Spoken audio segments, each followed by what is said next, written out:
ल यहाँ चाहिँ 1 घन्टा फस्यो है गाडी चट्ट। आज चाहिँ यस्तो दुःख पायो, यति हिलोमा फसिरहेछ म। यहाँ पुरै ठोकेर मुनि डिफेन्सल ठोकेर गाडी त्यहाँ बल्लैले निकाल्यो। हालत खराब छ यार, यतिको ठाउँमा यस्तो फसिरहेछ नि बाबा। अस्ति त दामी थियो बाटो, अहिले आएर यस्तो लफडा परेछ। हिलो हिलो अब यहाँसम्म त यस्तो छ, माथि अब कस्तो छ चाहिँ हेर्नु साथीहरू। हिलो वत्तमा सब जोतेर यार बिजोग भयो। यस्तो दिमाग खराब त कहिले भएको थियो। हालत हेर्नु नि, त्यही हो बर्खा लाग्यो यस्तो भइरहेछ।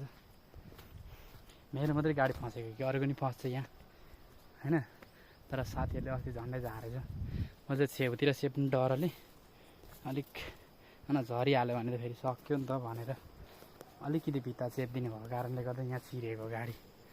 केटाहरूले चाहिँ यताबाट अस्ति झन्डै झारेछ गाडी, हेर्नु छेउछेउ लगेर यहाँबाट झन्डै झारेछ।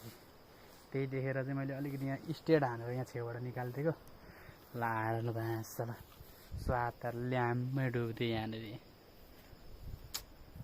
गाह्रो छ यार बाबा। 1 घन्टा भयो, त्यही हो।